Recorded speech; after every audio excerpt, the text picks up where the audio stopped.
अटेर विधानसभा क्षेत्र में दोबारा मतदान होगा। दरअसल किशुपुरा में यह पुनर्मतदान हो रहा है। 7 बजे से शाम 6 बजे तक मतदान होगा। और आपको बता दें कि मतदान वीडियो सामने आने से हड़कंप मचा था और मतदान में गड़बड़ी की बात कही जा रही है। वीडियो सामने आया था। बीजेपी उम्मीदवार ने दोबारा मतदान किए जाने की मांग की थी और वहीं मंत्री अरविंद सिंह भदौरिया ने ये मांग की थी। किशुपुरा मतदान केंद्र 71 पर दोबारा मतदान कराया जाएगा। अब से कुछ ही देर में ये मतदान शुरू हो चुका है। हालांकि अभी क्या स्थिति है ये जानने के लिए चलेंगे फिर आपको लेकर वहां पर भी।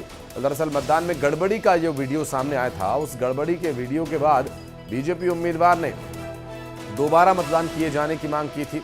और इस वक्त की बड़ी खबर यह कि अटेर विधानसभा क्षेत्र में दोबारा मतदान 7 बजे से होगा। और यहाँ अब लगभग औपचारिकताएं सभी पूरी हो चुकी हैं और जो वोटिंग है वोटिंग का टाइम शुरू हो चुका है 7 बजे से, यानी लगभग 2 मिनट का समय हो चुका है वोटिंग शुरू हुए। बीजेपी उम्मीदवार ने मांग की थी, हालांकि औपचारिक समय 7 बजे का रखा गया है। लेकिन क्या स्थिति है धरातल पर ये जानने के लिए चलेंगे आपको यहाँ। और अटेर विधानसभा क्षेत्र में ये दोबारा मतदान कराया जा रहा है। किशुपुरा मतदान क्रमांक 71 पर ये दोबारा से मतदान कराया जा रहा है। बीजेपी प्रत्याशी की तरफ से शिकायत दी गई थी। मतदान दोबारा किए जाने का निर्णय चुनाव आयोग ने लिया।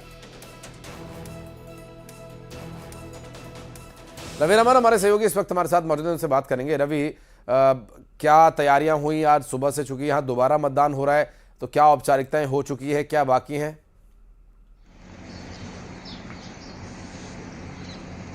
आशीष, मैं आपको बताऊं कि ये पुनर्मतदान की जो प्रक्रिया है वो कॉन्स्टेंसी 9 अटेर विधानसभा क्षेत्र में शुरू हो चुकी है। मॉक पोल भी हुआ था, उस समय सारे जो अभिकर्ता थे वो मौजूद थे। उनके बीच में मॉक पोल की प्रक्रिया की औपचारिकताएं पूर्ण कर ली गई हैं। और इस कॉन्स्टेंसी में किशुपुरा जो मतदान केंद्र 71 है, इस पर पुनर्मतदान की प्रक्रिया इसलिए हुई है क्योंकि यहाँ पर जो मतदान में की जो गोपनीयता थी वो भंग कर दी गई थी और उसका एक वीडियो भी वायरल हुआ था, जिस वीडियो के आधार पर भारत निर्वाचन आयोग के द्वारा इसमें पुनर्मतदान की घोषणा की गई। यह विधानसभा और यह मतदान केंद्र यह प्रदेश का एक इकलौता मात्र है जहां पुनर्मतदान हो रहा है।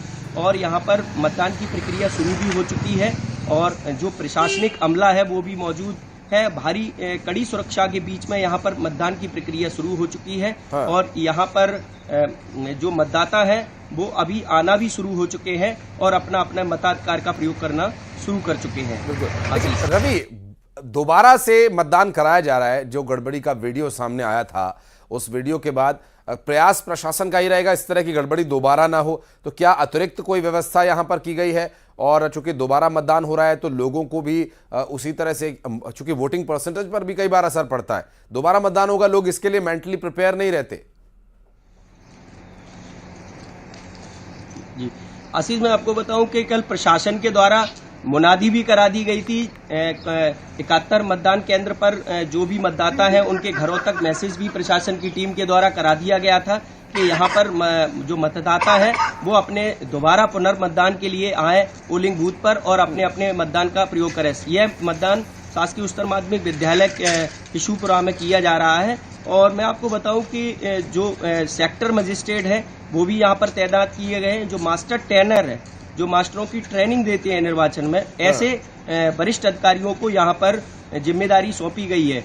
और यहाँ पर खुद मॉनिटरिंग भिंड कलेक्टर संजीव श्रीवास्तव के द्वारा की जा रही है। एसपी असित यादव भी मौके के लिए रवाना हो चुके हैं पोलिंग बूथ के लिए। और यहाँ पर जो रिटर्निंग ऑफिसर है पराग जैन, उनके द्वारा कोई भी इस बार कोई भी सुरक्षा और किसी भी प्रकार की गोपनीयता भंग ना हो, इसके लिए भी वो है। रवि, आप मतदान केंद्र से कितनी दूर हैं? क्योंकि जो गड़बड़ी हुई थी उसके बाद जानकारी ये मिल रही थी कि मतदान केंद्र पर ज्यादा लोगों को अलाउ नहीं किया जाएगा, सिर्फ मतदान कर्मी रहेंगे और जो वोट देने के लिए आ रहे हैं। अगर संभव हो तो अगर आप तस्वीर दिखा पाए वहां की तो।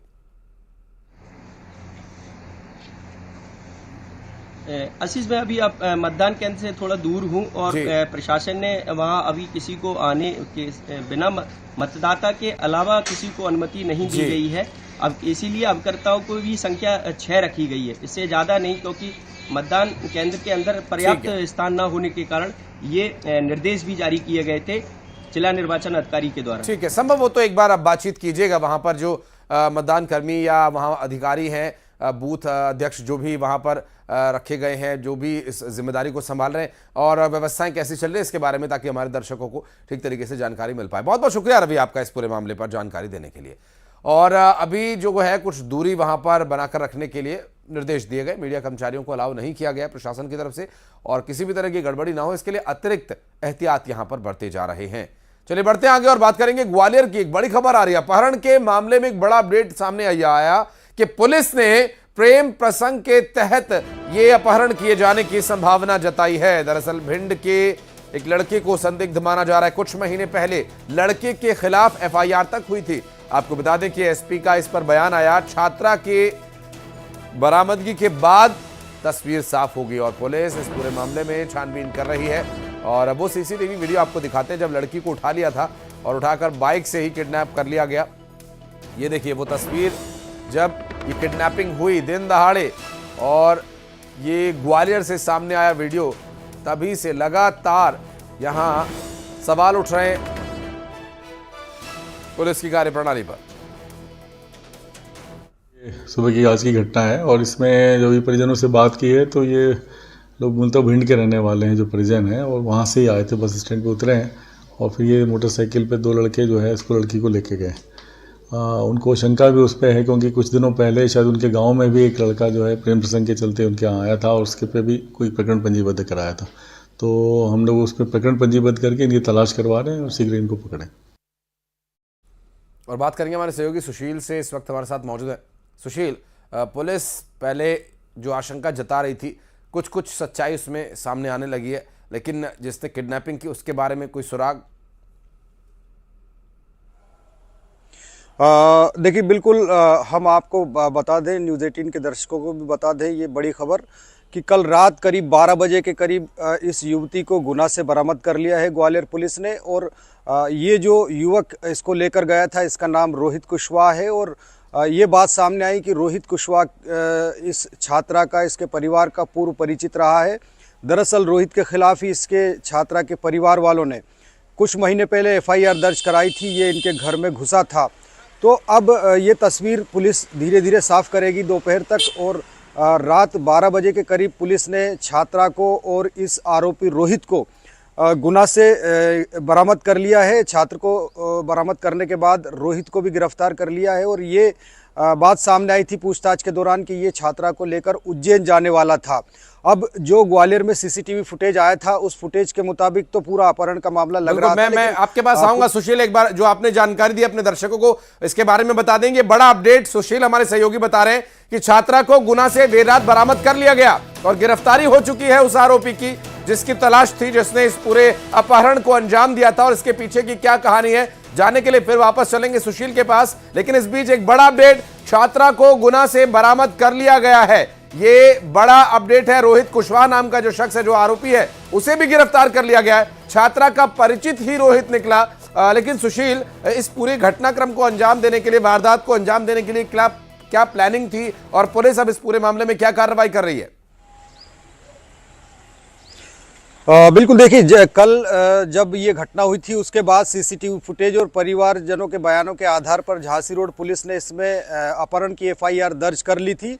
चूंकि अब छात्रा को भी वहां से बरामद कर लिया है तो गुना से छात्रा और जो आरोपी है रोहित उसको लेकर ग्वालियर पुलिस ग्वालियर पहुंच रही है। और उसके बाद इस आरोपी के खिलाफ अगली कार्रवाई की जाएगी। चूंकि अभी छात्रा के बयान लेना बाकी है, लेकिन पुलिस ने जो रास्ते के सीसीटीवी फुटेज चेक किए थे उसमें यह साफ नज़र आ रहा था कि छात्रा जो है स्वेच्छा से बैठी हुई थी, उसे किसी तरह का कोई डर या चमक नहीं थी। कई जगह ऐसे फुटेज सामने आए जिसमें छात्रा सहज नज़र आ रही थी।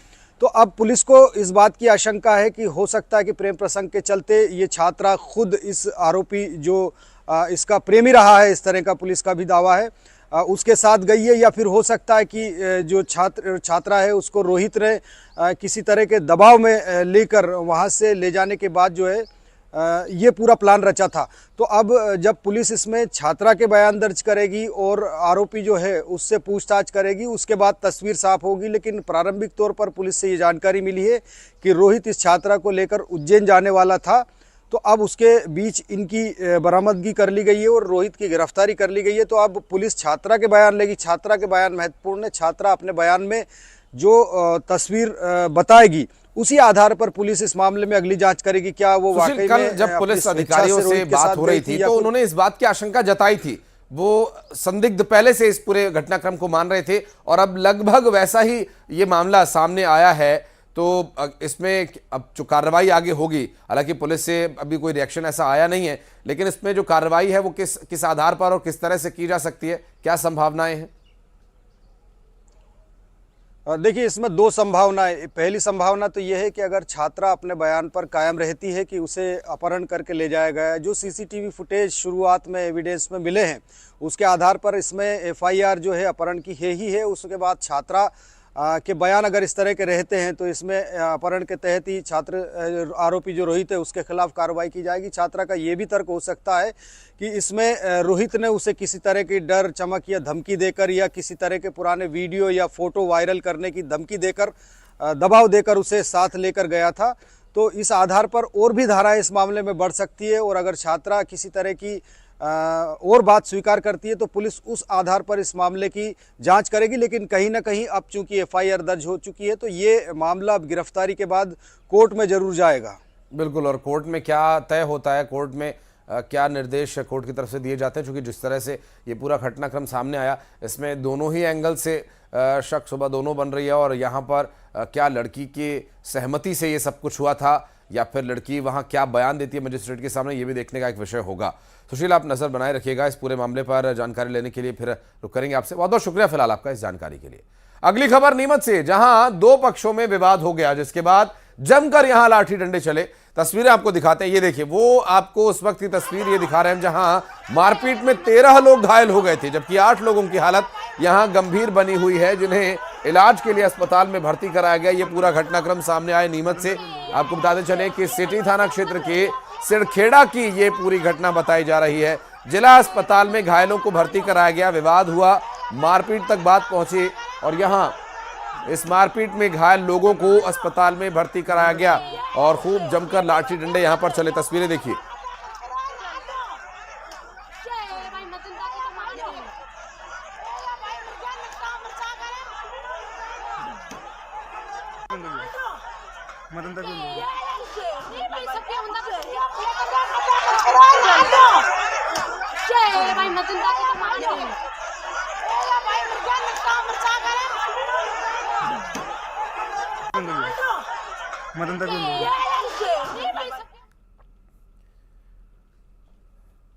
अगली खबर जबलपुर से, जहां पर थप्पड़ मारने को लेकर एक मामूली सी बात पर परिवार के 5 लोगों ने मिलकर एक शख्स को मौत के घाट उतार दिया। यह घटना पनागर के कसही गांव की बताई जा रही है, जहां के रहने वाले सौरभ श्रीपाल का जीतू भूमिया के साथ किसी बात पर विवाद हो गया। सौरभ ने जीतू को थप्पड़ मार दिया। इसके बाद जीतू गाली गलौज करता हुआ वहां से चला गया और घर जाकर परिवार के सदस्यों के साथ मिलकर वापस आया और उसके बाद पूरे परिवार ने मिलकर चाकू से उस पर हमला किया और चाकू से हमले में सौरभ गंभीर रूप से घायल हो गया और पनागर स्थित स्वास्थ्य केंद्र से ले जाया गया, लेकिन उसकी मौत हो गई। पनागर में एक मर्डर हुआ है कल। वो एक्चुअली जो 2 गांव के ही रहने वाले लोग थे, उनमें से जो सुमन नाम का एक सौरभ नाम का एक लड़का जो था, उसने उस गांव में जो है वो एक अन्य बाहर का व्यक्ति आया हुआ था, उसके साथ में बातचीत और उनकी थोड़ी हाथापाई हो गई थी। उस बात को लेकर जब वो जो बाहरी मेहमान व्यक्ति था जब अपने घर पहुंचा तो पूजा बाई, जीतू, अभिषेक, इन लोगों को जब उसने घटना बताई तो जीतू ने जो है वो बताया जा रहा है कि चाकू लेकर उस पर जो है अटेम्प्ट किए थे, जिसके कारण ये घटना हुई है। और खबर बुरहानपुर से, जहां रात के दौरान चेहरे पर बाइक के हेडलैम्प्स की रोशनी पड़ने की वजह से गुस्साए 4 लोगों ने पीट पीट कर बाइक सवार की हत्या कर दी। पुलिस ने हत्या के 4 दिन बाद इन चारों आरोपियों को गिरफ्तार कर लिया। मामला शाहपुर पुलिस थाना क्षेत्र के भावसा का बताया जा रहा है, जहां पर मेथा गांव के ही चारों आरोपी बताए जा रहे हैं। रात के दौरान बाइक से आ रहे एक शख्स शुभम राजपूत से मारपीट की थी और शाहपुर थाना प्रभारी अखिलेश मिश्रा ने तत्काल आरोपियों को हिरासत में लेकर गहनता से पूछताछ की। और इस पूरे मामले में ये देखिए, ये वीडियो भी सामने आया है जब उसके साथ मारपीट की जा रही थी। इसका वीडियो भी इन लोगों ने बनाया और शख्स के साथ मारपीट की। बाइक की हेडलैम्प की रोशनी इनकी आंखों पर पड़ी, इनकी आंखें चौंधिया गई। बस इसी बात से नाराज टूट पड़े एक शख्स पर 4 लोग। बीते दिनों भावसा में एक किसान परिवार का लड़का था। वो वहाँ अपने खेत में गया था मेथा, और वापस आते समय गाड़ी की लाइट चेहरे पे पड़ने की बात पर से लेके मेथा के लोगों से उसका विवाद हो गया था। उन लोगों ने मारपीट की थी, जिसमें एक लड़के की मृत्यु हो गई थी और एक लड़का घायल हो गया था। जिस लड़के की मृत्यु हो गई थी उसमें 302 का केस हमने रजिस्टर किया है, और आज उसमें आरोपी जगदीश, शिव कुमार, शांतिलाल और गोरेलाल, इन 4 लोगों को हमने गिरफ्तार किया है। उसमें इनके खिलाफ एविडेंस मिल गए हैं और इनको हमने आज माननीय न्यायालय के समक्ष पेश किया है। और प्रदेश में कांग्रेसी कार्यकर्ताओं पर हो रहे अन्याय के खिलाफ पूर्व मुख्यमंत्री दिग्विजय सिंह लगातार एक्टिव नजर आ रहे हैं और पीड़ित कांग्रेसी कार्यकर्ताओं से मिलने के लिए भी जा रहे हैं दिग्विजय सिंह।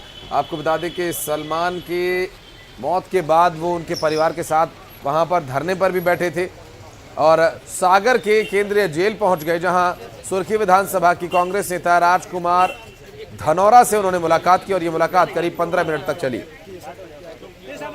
उन्होंने बीजेपी सरकार पर निशाना साधा और कहा कि राजकुमार धनौरा के साथ गोविंद सिंह राजपूत ने बहुत अन्याय किया है, निर्दोष व्यक्ति को झूठा फंसाया जा रहा है। हमारी पूरी सहानुभूति उसके और उसके परिवार के साथ है। खुरई, सुर्खी, रहली में कांग्रेस के कार्यकर्ताओं के साथ बहुत अन्याय हुआ है। उन्होंने कहा कि इस धोखे में न रहें, प्रदेश में कांग्रेस की सरकार बन रही है और 130 से ज्यादा सीटें आ रही हैं।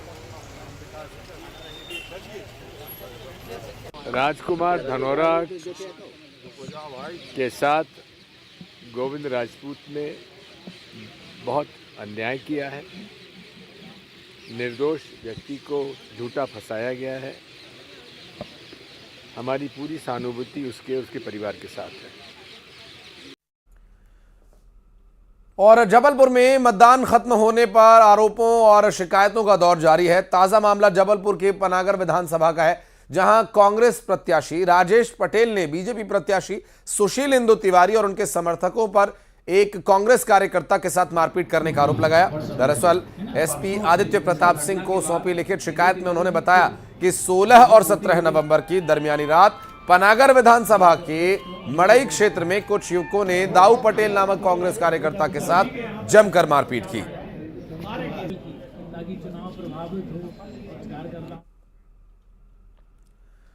और सीहोर के बुधनी थाना में पदस्थ एक होमगार्ड जवान का रेत की ट्रॉली निकालने को लेकर रिश्वत लेने का एक वीडियो सोशल मीडिया पर वायरल हो रहा है। बुधनी में नर्मदा नदी से निकलने वाली रेत का परिवहन धड़ल्ले से होता है और ऐसे ही होमगार्ड का एक सिपाही के वीडियो में आप साफ पैसे लेते देख सकते हैं। होमगार्ड का एक सिपाही वीडियो में पैसे लेता हुआ दिखाई दे रहा है और इतना ही नहीं, इसकी आवाज भी बड़ी साफ सुनाई दे रही, वो भी आपको सुनवाते हैं। ये रात के वक्त चेकिंग के दौरान बनाया गया वीडियो बताया जा रहा है। न्यूज़ 18 वायरल वीडियो की पुष्टि नहीं करता।